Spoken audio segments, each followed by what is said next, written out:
Hello, my name is Kathy, and today I'll be discussing how to use homeopathic remedies on ailments, continuing with heart, blood, and circulatory ailments, starting with the letters C and D.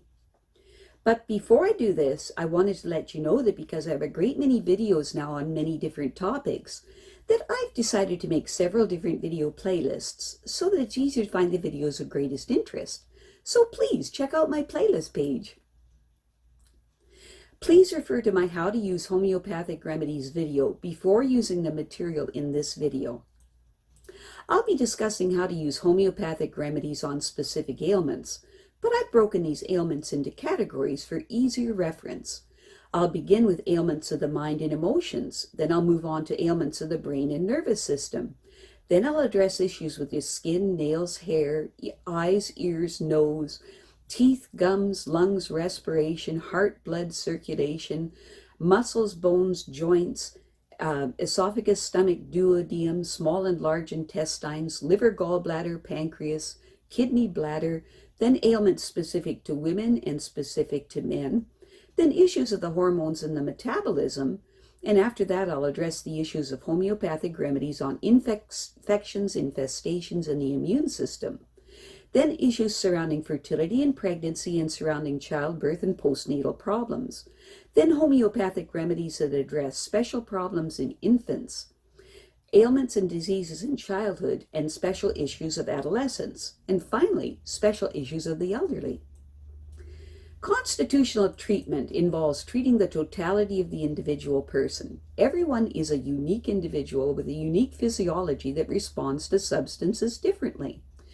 In homeopathy, it is recognized that people will react strongly to certain remedies, and as a result of this, they can be loosely placed into different categories called constitutional types. Homeopaths talk of, for example, phosphoric types. These are people who react strongly to phosphorus, or arsenicum album types, those who react strongly to arsenicum album. The belief is that people of one type share similarities in terms of body shape, character, and personality, and the sorts of diseases from which they suffer. As an example, nature-mirror people tend to be pear-shaped, have a dark complexion, be fastidious and rigid in personality, and keep themselves to themselves. And they also crave salt and suffer from constipation.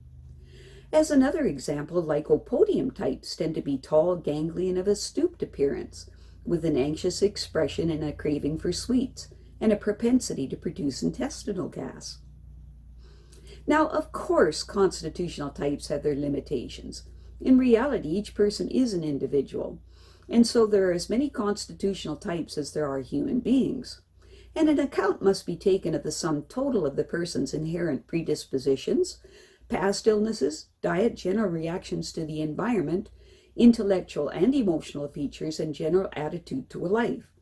This is what is meant by constitutional treatment.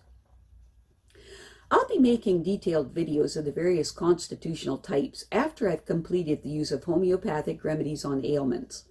The ideas, procedures, and suggestions in this video and all my homeopathic videos are not intended as a substitute for the medical advice of a trained health professional. Consult your physician before adopting the suggestions in this video. If you're pregnant, do not attempt these techniques without the approval of your physician. So let us continue with learning how homeopathic treatments can help with heart, blood, and circulatory ailments, beginning with the letters C and D. The heart is really two pumps, each comprised of an upper and lower chamber and two valves, one between the upper and lower chamber and one at the exit from the lower chamber. The right side of the heart is the less muscular of the two pumps. It receives oxygen-depleted blood from the venous system and sends it to the lungs for oxygenation. The other half, the left side, receives oxygen-rich blood from the lungs and sends it shooting up through the aorta and around the whole body. Branching off the aorta are arteries and arterioles. These walls are muscular and elastic and are designed to transmit the pumping force of the heart to the farthest reaches of the body. But blood is collected from every part of the body by venules and veins, which are thin-walled and have valves in them so that blood can flow one way only, back to the heart. The pumping action of muscles helps to push blood through them. Connecting the smallest tributaries of the arteries and venous system are the capillaries. These are blood vessels so small that in major organs and muscles there are thousands of them per square inch. Oxygen-carrying rich red blood cells are pushed through them by the pulsing pressure of the heart. Blood pressure depends on three things: the tone of the artery walls, the pumping force of the heart, and the volume of blood in circulation. Generally speaking, blood pressure creeps up with age. This is because the kidneys become slightly less efficient at regulating the water content of the blood, and because arteries tend to become less elastic, thus forcing the heart to work harder. Blood is the body's universal transport system. It carries everything the body needs: oxygen, sugars, fats, proteins, hormones, minerals, clotting factors, antibodies, as well as everything it does not need: carbon dioxide, other dissolved gases, urea, hostile microorganisms and their toxins, as well as general debris. A grown man has about 5 liters of blood in him, about 8% of his body weight. Plasma, a straw-colored fluid that is mostly water, accounts for 55% of blood volume. Red and white blood cells and platelets make up the rest. Red cells carrying oxygen bound to an iron containing a pigment called hemoglobin, and the platelets prevent blood loss by initiating the clotting process. Far outnumber white blood cells, though during infection the latter multiply enormously. White blood cells are part of the immune system, protecting the body against disease organisms. At the end of their useful life, which is seldom longer than 3 months, even in the healthiest, red and white blood cells are destroyed and recycled by the liver and spleen. Destruction must, of course, keep pace with creation. In a healthy individual, the bone marrow produces as many red blood cells as the spleen and liver destroy. The lymph glands, the glands that swell up during infection because they are busy producing a variety of white blood cells, are part of a secondary transport network called the lymphatic system. The spleen, tonsils, bone marrow, and thymus are part of the lymphatic system, whose vessels run to every part of the body.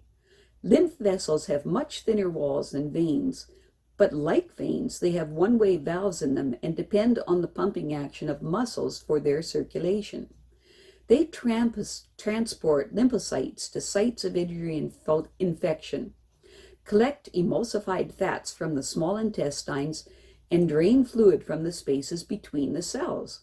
This fluid contains proteins and other valuable substances that cannot be actively absorbed by the blood vessels. The contents of the lymphatic network eventually empty into the bloodstream through 2 ducts, one on either side of the neck at the junction of the subclavian and internal jugular veins. Chilblains. Chilblains are an extreme reaction to cold in which superficial blood vessels contract excessively, causing the skin to go pale and numb, then swollen and itchy. Eventually, the skin may break.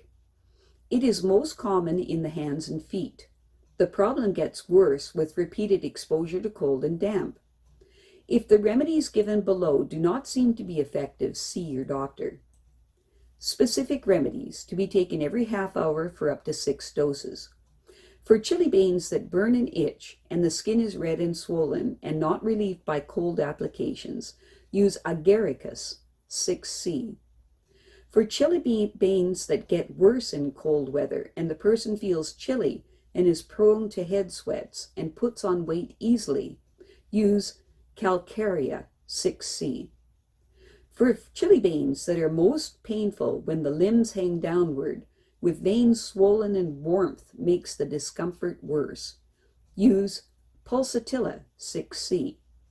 For chilblains that itch and burn and the skin is weepy and watery and damp makes the problem worse and the person is prone to rough skin, use Petroleum 6C. Self-help. Keep affected parts as warm and dry as possible during cold and damp weather. If the skin is broken, apply calendula ointment. If not, apply tamis ointment. Try not to scratch. Deep vein thrombosis. Deep vein thrombosis is the presence of a blood clot in a deep vein, usually in the leg or lower abdomen. This is obstructing the return of blood to the heart. The pressure in the veins and capillaries below the clot rises, causing pain and swelling or edema, and sometimes dark red discoloration of the skin. If you have these symptoms, see a doctor within 12 hours. The danger is that a fragment of the blood clot will be swept into the lungs. Prolonged immobility, obesity, and estrogens encourage the development of deep vein thrombosis. Orthodox treatment options are painkillers, anticoagulant drugs, drugs to disperse the clots, or surgical removal of the clots. For specific remedies from homeopathy, to be taken every 2 hours for up to 6 doses while waiting to see the doctor. For purplish blue extremities with pain and swelling that is relieved by warmth, especially if the left side of the body is affected, use Lachesis 6C. For a limb that is extremely swollen and sensitive and causing unbearable bursting sensations and allowing the limb to hand makes the symptom worse, use Vipera 6C. For deep vein thrombosis accompanied by varicose veins with great pain and fatigue, use Hamamelis 6C. If the right side of the body is most affected, with the limbs swollen and cold and conditions follow bad bruising, use Bothrops 6C. Self-help. If you are on the pill, discuss alternatives with your doctor. Losing weight, giving up cigarettes, and adding garlic and fresh ginger in cooking, and taking regular exercise all reduce the risk of thrombosis. I have a great many videos now on many different topics, so I've decided to make several different video playlists so that it's easier to find the videos of greatest interest. So please check out my playlist page. Well, that's it for now. To stay up to date with my latest videos, make sure to subscribe to this free YouTube channel by clicking the red subscribe button right below this video. Take care.